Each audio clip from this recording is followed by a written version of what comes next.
Entonces primero voy a partir haciendo una pequeña explicación acerca de en qué consisten los límites. ¿Ya?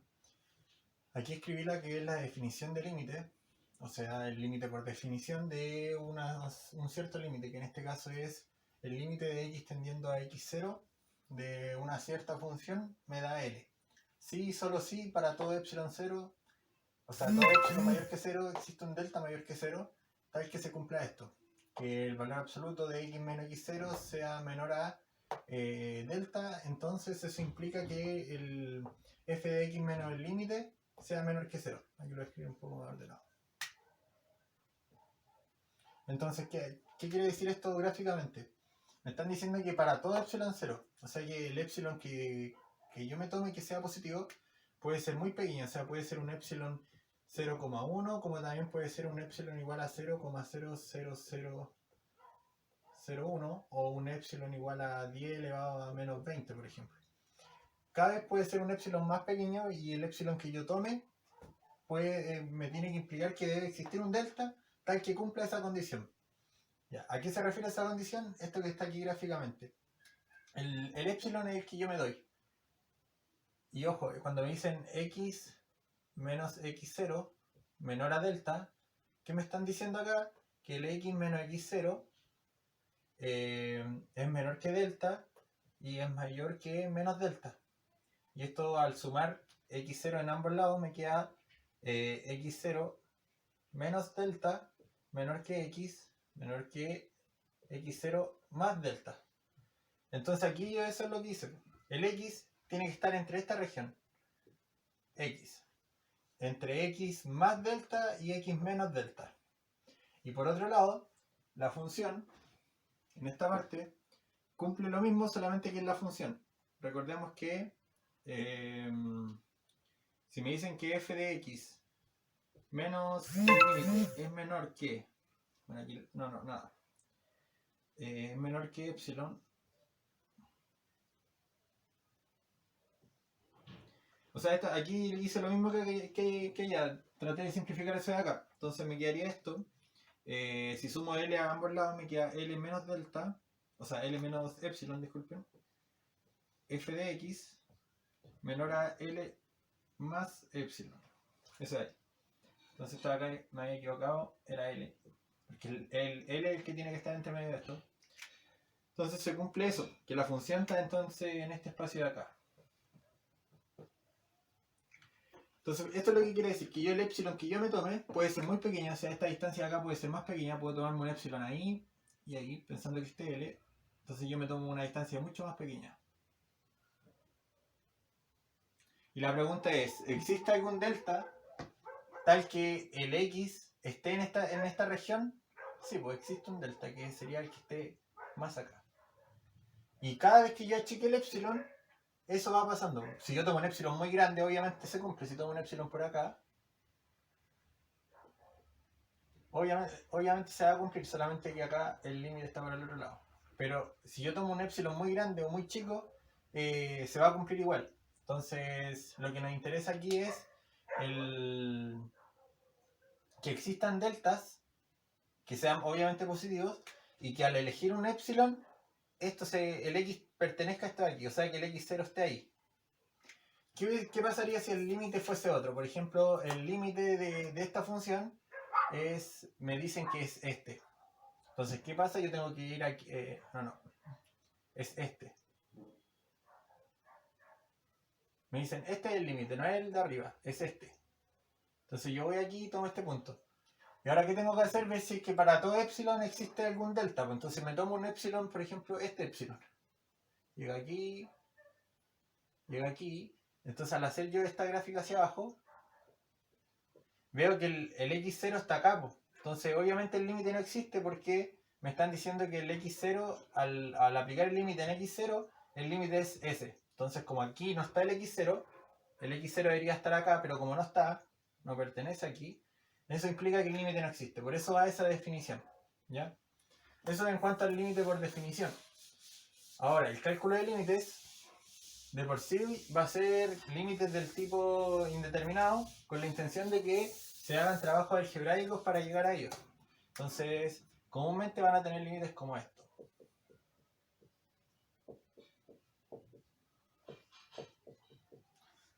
donde me dan una cierta función, que sería esta, y me dicen que al tenderlo a 3, ¿cuál es el límite? Entonces este límite, si yo lo evalúo, me va a quedar acá 0, y acá me va a quedar 0. Pero este de acá es una forma indeterminada. Indeterminada. O sea, no es que no exista, sino que simplemente no está determinado como corresponde, ya que puede haber algún trabajo algebraico que me permita calcularlo. Existen otros, por ejemplo...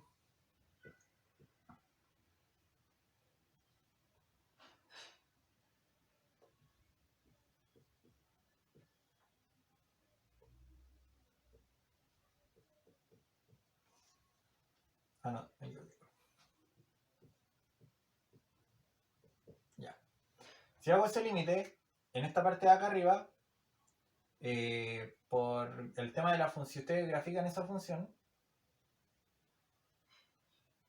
al hacerlo tender a 0, o sea, se están acercando aquí al 0 que está aquí, esto se va hacia el infinito. Entonces, como por notación se escribe infinito, no es que sea infinito. Y abajo también, pues el seno se va a 0, también al hacer un 1 partido en 0, se va a infinito, y me queda de esa forma. Pero ese límite no significa que no exista, sino que me están diciendo lo mismo, me están diciendo esto es indeterminado.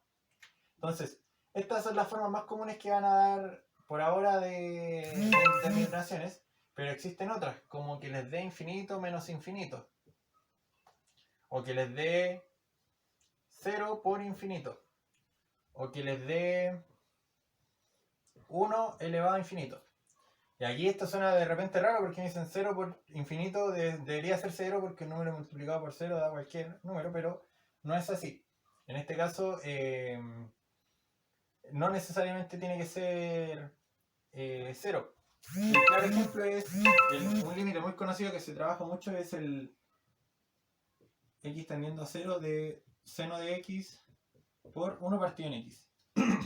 Este límite sí existe, después vamos a ver por qué. El límite sí existe, pero aquí si yo aplico los límites, este se me da 0 y este se me da infinito. Entonces me queda una multiplicación de 0 por infinito y alguien puede llegar y decir, ah, pero esto sería 0 porque el 0 por cualquier número me va a dar infinito.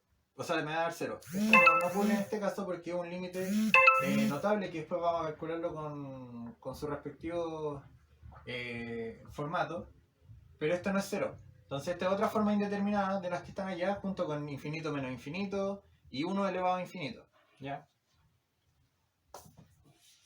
Entonces este ejercicio, por ejemplo, lo que tenemos que hacer es tratar de buscar alguna factorización tal que el límite exista. Entonces, esto de acá nosotros lo podemos escribir como el límite cuando x tiende a 3 de x menos 3 por x más 3. Partido en x menos 3.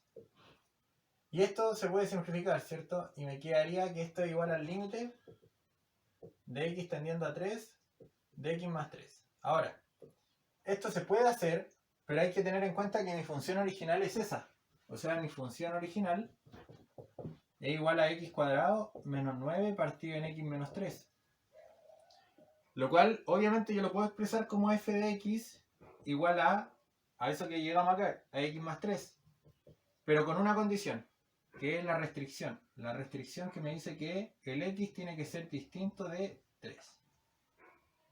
Entonces, ¿qué estamos diciendo acá? Que mi función de acá es lo mismo que eso, pero con esa condición. Acá no está esa condición, pero tiene la misma al final.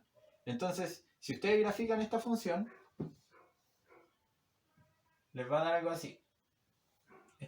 Tocan el 3. Y al acercarse a 3, ¿qué es lo que va a pasar? Va a haber un vacío. Esto es en 3. Pero ¿qué ocurre? Cuando uno quiere evaluar aquí en 3 no puede porque la restricción me lo impide. Lo mismo acá, si yo evalúo aquí me da 0 partido en 0, o sea, no está definido, por eso se hace un espacio en blanco. Pero el límite sí existe. El límite, si yo calculo el límite, ahora yo puedo calcularlo directamente, me da 6. ¿Pero por qué me da 6? Porque es esta función la que yo estoy evaluando el límite, que obviamente es lo mismo que esto, solamente que con esta restricción. Y yo puedo evaluar el límite, sí, porque un límite no me está diciendo que la función, el límite de x tendiendo a x0 de f de x, no necesariamente tiene que ser f de x0. Puede ser distinto. Entonces, ¿qué es lo que pasa cuando da lo mismo que eso? Significa que si yo me acerco por acá, llego a 6. Y si yo me acerco por acá, llego a 6. O sea que el concepto de límite trata de acercar, de ver, obviamente la palabra le dice los límites, o sea, qué tan cercano llego, pero no necesariamente tengo que abarcar ese punto. O sea, estamos viendo cómo se acerca la función cuando yo me acerco a 3. O sea, yo me voy acercando a 3. ¿Y qué hace la función? Se va acercando a 6. Yo me voy acercando a 3. ¿Y qué hace la función? Se va acercando a 6. Es lo mismo que el epsilon y el delta. Yo aquí voy cambiando el epsilon. ¿Y qué tengo que ir haciendo? Cambiando el delta. Entonces, a medida que el delta va bajando, el epsilon también va bajando y viceversa. Si el epsilon va bajando, este delta tiene que ir bajando. Por eso es que el límite de cuando tiende a 3, tiende a 6. Pero no significa que es 6, sino que, o sea, que la función evaluada en 6, o sea, que la función evaluada en 3 es distinto de 6. Nosotros no sabemos cuánto vale la función evaluada en 3 porque no está definida. Pero el límite sí existe. Eso es algo que tienen que entender como concepto de límite. ¿Ya? Ahora, cuando ya uno quiere calcular límites, tiene que ir viendo las posibles formas que hay. Pues las más comunes son racionalizar, multiplicar por unos convenientes, o tratar de factorizar. Entonces, por ejemplo, si tenemos el límite de x tendiendo a 1 de raíz de x menos 1, vamos a hacer 2.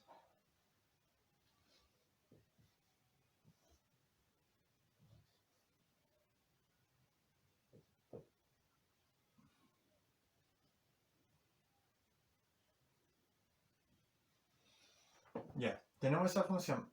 Al evaluarla en 2, me queda 2 menos 1, 1, 1 menos 1, 0. Y si lo evalúo aquí, me pasa lo mismo. Entonces lo que tenemos que hacer en este caso es tratar de ir racionalizando para buscar llegar al límite. Entonces, como yo no puedo evaluar porque me queda un 0 partido en 0, significa que es indeterminado. Entonces, como es indeterminado, vamos a racionalizar. Y aquí es donde tienen que acordarse del cuadrado, o sea, la suma de cubos y la diferencia de cuadrados. Recuerden que el x cuadrado menos y cuadrado es igual a x más y por x menos y. Y aquí es como una especie de truco que les puede servir, que es cuando tienen x cubo más y cubo y x cubo menos y cubo. Entonces, cuando tienen x cubo más y cubo, o x cubo menos y cubo, siempre van a tener estos términos: x cuadrado, xy, y cuadrado, x cuadrado, xy, y cuadrado. La diferencia es que van a cambiar los signos. Este de acá siempre es positivo, para todo, para este y para este. Ahora este es el signo que siempre molesta y que uno no se acuerda. Entonces, disculpen, me faltó hacer una multiplicación. X, y, x cuadrado, xy, y cuadrado, ahí sí. X, y siempre va a haber este producto, siempre va a existir este producto, y el problema que siempre pasa para acordarse cuáles son los signos. Entonces, como les decía, este siempre es positivo. Ahora, si es suma de cubos, esto tiene que ser un más, y si es resta de cubos, este tiene que ser un menos. Y ahora la diferencia es como este es más, este tiene que ser menos, y como este es menos, este tiene que ser más. Entonces así se saben cómo es la suma de cubos y la resta de cubos. Ahora, con esta información vamos a aplicarlo a este límite, porque lo que nosotros queremos hacer es tratar de sacar las indeterminaciones de arriba y de abajo. Entonces, para tratar de sacar las indeterminaciones, hay que tratar de racionalizar arriba y racionalizar abajo, pero como abajo no podemos racionalizar como por una suma por diferencia, vamos a tener que racionalizar por una suma de cubos. Entonces, queremos que esto de acá va a ser esto de ahí. El x va a ser mi raíz de x menos 1 al cubo y mi y va a ser 1. Entonces, ¿qué pasa si hago esta multiplicación? Voy a llegar al primero al cubo, que sería x menos 1, y el segundo al cubo, que sería 1. Y a eso es lo que queremos llegar. Y por otro lado, arriba tenemos, ahora como esto es una raíz cuadrada, podemos aplicar suma por diferencia. Entonces aquí vamos a multiplicar arriba, por ejemplo, por un raíz de x menos 1, pero ahora sumando 1. Y como no podemos multiplicar directamente, tenemos que multiplicar como por 1 conveniente. Entonces vamos a multiplicar arriba y abajo por el mismo valor. Y aparte vamos a multiplicar por la diferencia de cubo que queremos armar abajo. Entonces como esto de aquí ya es esto, ahora hay que armarlo acá. Pero dijimos que x era igual a raíz cúbica de x menos 1 y el y es igual a 1. Entonces nos va a quedar el primero al cuadrado, que sería x menos 1 al cuadrado, más el primero por el segundo, o sea 1 por eso. Y finalmente más el y al cuadrado, que sería más 1. Y esto, al igual que acá, tenemos que multiplicarlo arriba y abajo por lo mismo.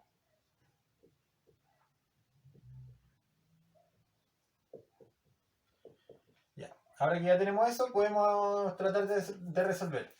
¿Con qué intención hacemos esto? Con la intención de que arriba y abajo se nos vayan las raíces cuadradas y cúbicas que nos están molestando para aplicar el límite. Entonces ahora lo que voy a hacer es hacer la multiplicación que corresponde, pero por ejemplo este lo voy a multiplicar con este y este lo voy a multiplicar con este, ¿cierto? Y estos de acá me van a quedar al lado, porque aquí por ejemplo en este, si yo evalúo el 2, me queda 2 menos 1, 1, 1 más 1, 2, o sea aquí no se me va a 0. Y si lo evalúo aquí, me queda 2 menos 1, 1, 1 al cuadrado 1, 1 más 1, más 1, 3. Me queda un 3 medio acá. Entonces esto de acá, estos que están encerrados en círculos, son las que yo tengo que hacer algún manejo algebraico para que se me simplifique. Entonces acá esto me quedaría igual al límite de x tendiendo a 2. Y aquí al hacer esta multiplicación me quedaría este al cuadrado, me quedaría x menos 1, porque sería la raíz cuadrada al cuadrado, menos el 1 al cuadrado, o sea 1. Y abajo me quedaría este al cubo. O sea, este al cubo, el primero al cubo. Entonces me quedaría x menos 1. Y menos el segundo al cubo, o sea, menos 1. Y si se dan cuenta nos quedó lo mismo, arriba y abajo. Y con eso vamos a poder simplificar. Y al lado habíamos dicho que quedaba un 3 medio. Entonces como se va a simplificar, esto se puede llegar y anular. Entonces esto me queda multiplicado por la raíz cúbica de raíz de x menos 1 más raíz cúbica, esto al cuadrado, de x menos 1 más 1 partido en raíz cuadrada de x menos 1 más 1. Y esto ahora se me va a simplificar, pues esto lo podemos escribir de otra forma. Me quedaría un x menos 2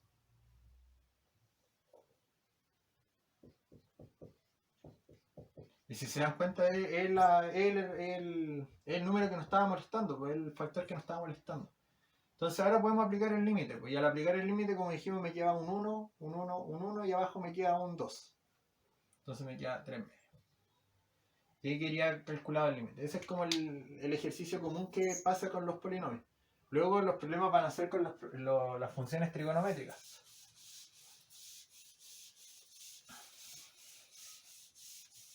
Pero para eso hay que conocer un cierto teorema que se llama el teorema del acotamiento o teorema del sándwich, el cual me dicen que si yo tengo tres funciones, donde me dicen que g de x es menor o igual a f de x y es menor o igual a h de x, ¿ya? Ya, y se cumple que eso es... se cumple esa desigualdad, y aparte me dicen que el límite, cuando x tiende a x0, de g de x, es igual al límite cuando x tiende a x0, bueno, lo voy a escribir acá abajo mejor. Esto es igual a L. Y el límite, cuando x tiende a x0, de h de x, es igual a L. Me están diciendo que esos dos límites, al aplicarle el límite a esos dos en x0, me da L. Entonces, ¿qué me dice el teorema? Que si eso ocurre, entonces el límite de x tendiendo a x0 de f de x también es L. Entonces ese es el teorema del sándwich que se conoce, que si hay una función que está encerrada entre dos funciones y los límites de estas funciones se conocen automáticamente, o sea, se conocen y son los mismos, automáticamente este es el mismo. Entonces, esto ocurre más o menos así. Es como que yo tengo una función g tengo una función h. Ah, no, disculpen, porque tiene que tender al mismo número. Tengo una función h que va a ser como de aquí, se va a acercar ahí. Y la función f, esta va a ser g de x, esta va a ser h de x. Y, no, h es la mayor. Disculpen. Entonces, ¿qué me dice esto? Que el f está entre medio de estas dos. Entonces el f va a pasar por aquí, por ejemplo. Este es f. Entonces, ¿qué ocurre? Este de aquí le vamos a llamar x0 y este de acá le vamos a llamar L. Entonces, sabemos que el límite de h tiende a L y que el límite de g también tiende a L, pero como el f está entre medio de esos dos, la f también va a tender a L. Por eso se conoce como el teorema del sándwich, porque está entre medio